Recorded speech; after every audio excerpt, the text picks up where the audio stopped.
In this lesson, we're going to spend some more time thinking about dissolution reactions and look at some cases where a dissolution reaction, an ionic solid dissolving to give its ions in solution, doesn't go to completion, but instead reaches an equilibrium position. If we think about sodium chloride, then what we've seen already in an earlier lesson is that sodium chloride is an ionic solid which, when it dissolves in water, does so in a reaction which goes to completion. So we could write that sodium chloride solid dissolves in water to give sodium ions and chloride ions. If we were to take 1 litre of water and add 1 mole of sodium chloride to it, then what we would find is that after we'd stirred the solution and left it for a bit of time, all of that solid sodium chloride has dissolved and there is no apparent solid left in the solution.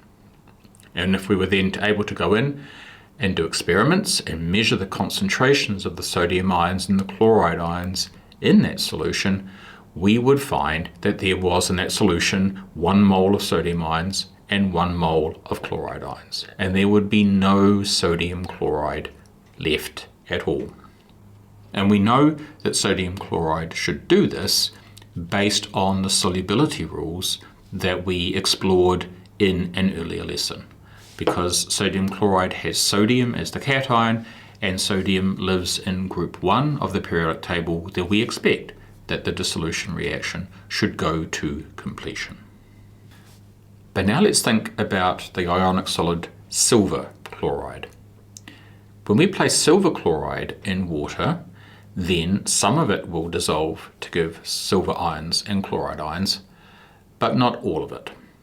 If we were to take 1 mole of silver chloride and place it in 1 litre of water, and we give that a good stir and then we let it sit, and then we would go back and measure the amounts of silver ions and chloride ions that we find in the solution, then in contrast to what we found for the sodium chloride, we would find that there was 1.34 times 10 to the negative 5 moles of silver ions in the solution, and 1.34 times 10 to the negative 5 moles of chloride ions in the solution. And that means that there is still, if we had some way of maybe filtering the solid that hadn't dissolved, and then working out how much silver chloride that represented, we would find that there is 0.99996 moles of silver chloride remaining. So this is very different to what we found for the sodium chloride. And for the sodium chloride, all the solid was gone. For the silver chloride, practically all of the solid is still there. And so what's happened is that the silver chloride has dissolved in the water until we've reached an equilibrium position, where we have still lots of undissolved silver chloride present, but we also have some of the product of the dissolution reaction, the silver ions and the chloride ions, there dissolved in the solution. And because it's an equilibrium, then we know that once we reach this equilibrium position, as quickly as the silver chloride is dissolving to give silver ions and chloride ions, so silver ions and chloride ions will be then recombining back to form silver chloride. So it's a dynamic equilibrium. Because only a very small amount of the solid dissolves, silver chloride is an example of what we would call a sparingly soluble solid. We can also say that once we reach equilibrium, the amounts of silver ions and chloride ions are as high as they can get in that solution. The solution, if you like, is as full of those ions as it can be. And so we call the solution saturated because it's as full of those ions as it can be. Now, if it's an equilibrium, we should be able to write an equilibrium constant expression to describe the position of the equilibrium. And so if the reaction is solid silver chloride dissolving to give silver ions and chloride ions, then the equilibrium constant, remembering that it should just be the concentrations of the products raised to their stoichiometric powers over the concentrations of the reactants raised to theirs, then the equilibrium constant expression for this should be the concentration of the silver ions at equilibrium times the concentration of the chloride ions at equilibrium divided by nothing, because for this reaction, the only reactant is a solid. And remember that we don't put terms for solids into an equilibrium constant expression. And so the equilibrium constant expression is simpler than some of the ones that we've seen previously. It's just equal to the concentrations of the ions that are produced multiplied by each other. And note that because the stoichiometry of this reaction is 1 to 1 to 1, then there's no exponents that are associated with the concentrations either. So if in our beaker of 1 litre of solution, we find by experiment that there is 1.34 times 10 to the minus 5 moles of silver ions, that means that its concentration will be 1.34 times 10 to the negative 5 moles per litre. And similarly, the concentration of the chloride will be 1.34 times 10 to the minus 5 moles per litre. And so the K, the equilibrium constant for the reaction, will just be these concentrations multiplied by each other. 1.34 times 10 to the negative 5 times 1.34 times 10 to the minus 5. And that equals 1.8 times 10 to the minus 10. And so that is the value of the equilibrium constant for silver chloride dissolving in water at 25 degrees, the temperature that we would have done this experiment at. Now this is a small number. It's 0.000000000018. That means that the position of equilibrium lies very much to the left, to the side of the reactants. And this is consistent with us calling this a sparingly soluble solid. Only a tiny amount of the reactant reacts. In this case, the solid dissolves until we reach this equilibrium position. And this is what we're going to find for all of these sparingly soluble solids. The value of the equilibrium constant is going to be very small numbers. Now we can define the amount of solid that dissolves in 1 litre of water as being the solubility of the solid. And we give solubility the symbol little s. And so in this case, we would say that the solubility of silver chloride is 1.34 times 10 to the negative 5 moles per litre. Right? But note also that this value of the solubility has the same numerical value as the concentrations of the silver ions and the chloride ions that are in the solution. Right? Now strictly these are talking about different things. The solubility is measuring the amount of solid that dissolves, whilst those concentrations are the concentrations of the resulting ions in the solution. However, confusingly, we often use solubility to describe both of these things. And so we can talk about solubility being a measure of the concentrations of the ions that result in the solution. Strictly, we shouldn't do this, but because the numbers tend to be the same, this is what is done. And it leads to lots of confusion in my experience with students. But it's also important to understand this is what happens, because it leads us to understand how we can describe another way to describe the value of the equilibrium constant. Right?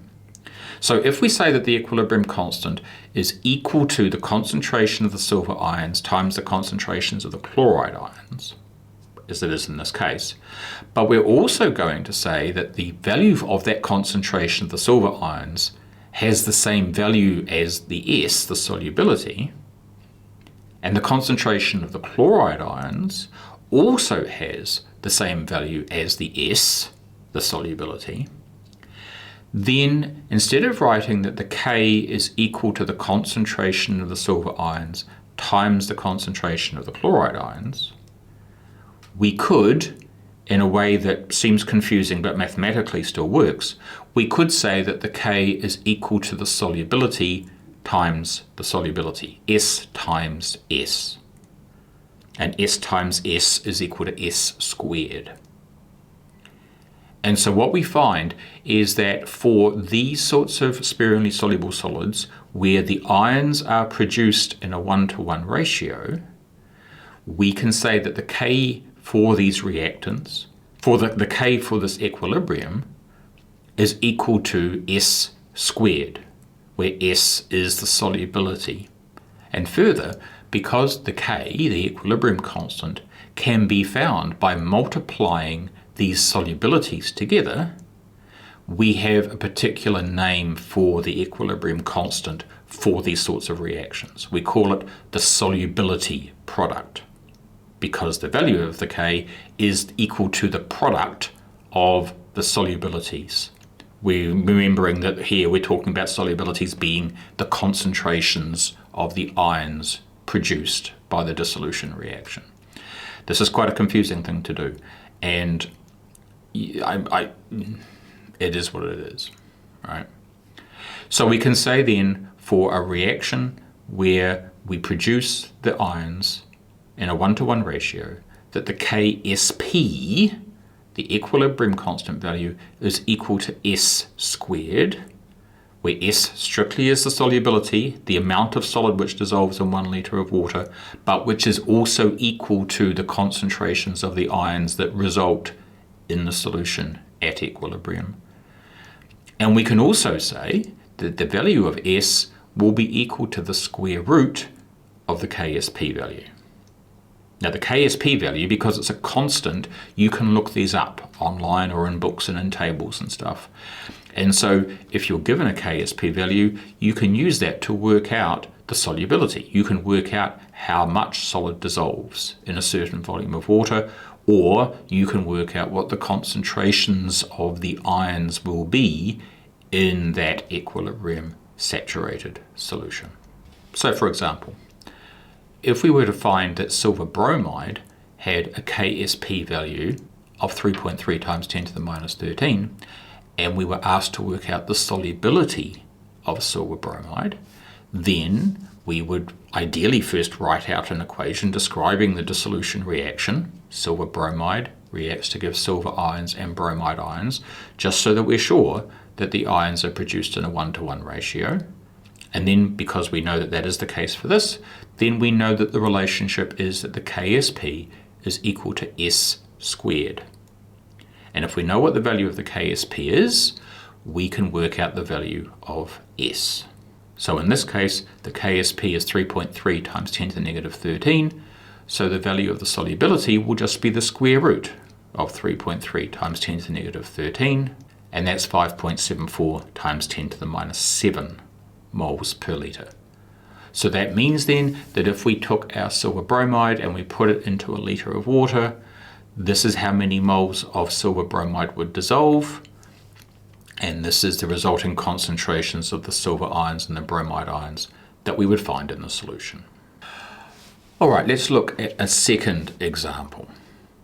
Magnesium hydroxide, when you place it in water, also only dissolves to a very small extent. It's another example of a sparingly soluble solid. And if we write out the equation to describe the dissolution reaction for magnesium hydroxide, then we find it's a little bit different to what we saw for silver chloride. We would write that magnesium hydroxide dissolves to give magnesium ions and 2 lots of hydroxide ions. Right? Remember, magnesium ions have a 2+ charge, hydroxide only has a 1- charge, and so when we combine those together to form an ionic compound, we need 2 hydroxides for each magnesium. When we dissolve this in water, this is what we get back. For every magnesium that's formed, we'll have 2 hydroxides. Now what we find is that if we take 1 mole of magnesium hydroxide and we place it in a beaker with 1 litre of water, and we give it a stir and we let it equilibrate, and then we come back and we measure what the concentrations, the amounts are of the ions in the solution, we find that there's 1.21 times 10 to the minus 4 moles of magnesium ions, and there's 2.42 moles of hydroxide ions, twice as much as we would expect, because each time a magnesium ion is formed from the reaction, 2 hydroxides are formed. And we find that there's 0.99988 moles of undissolved magnesium hydroxide present. So again, a sparingly soluble solid, only a very small amount of the material dissolves. Now we can write an equilibrium constant expression for this one, a KSP expression for this one. And now because we're making two hydroxides, then we're going to have an exponent. Our KSP expression is going to be a little bit more complicated. So we would write that the KSP is equal to the concentration of the magnesium ions at equilibrium times the concentration of hydroxide ions at equilibrium squared. And if we know what our concentration, we know what our amounts are, because we've done our experiment as we just described, and we know that those amounts of magnesium ions and hydroxide ions are what we find in 1 litre of water, then we can work out the value of our KSP. The KSP will be equal to the magnesium ion concentration, which is 1.21 times 10 to the minus 4 moles per litre, times the hydroxide ion concentration, which is 2.42 times 10 to the minus 4 moles per litre, squared. And then if we square that hydroxide concentration and multiply it by the magnesium concentration, then we get a value for the KSP, which is 7.09 times 10 to the minus 12. So again, a very small number, reflecting the fact that only a very small amount of the magnesium hydroxide dissolves. Now, how can we write a KSP expression for magnesium hydroxide in terms of the solubilities? Well, again, S will be the amount of magnesium hydroxide which dissolves in 1 litre of water. So the value of S will be 1.21 times 10 to the minus 4 moles per litre. And that is the same as the concentration of the magnesium ions. And so in our KSP expression, we can replace where we have the concentration of magnesium ions, we can replace that with an S. But when we come to the hydroxide concentration is twice that, because we form 2 hydroxides for each magnesium. Or if you like, we form 2 hydroxides each time 1 magnesium hydroxide dissolves.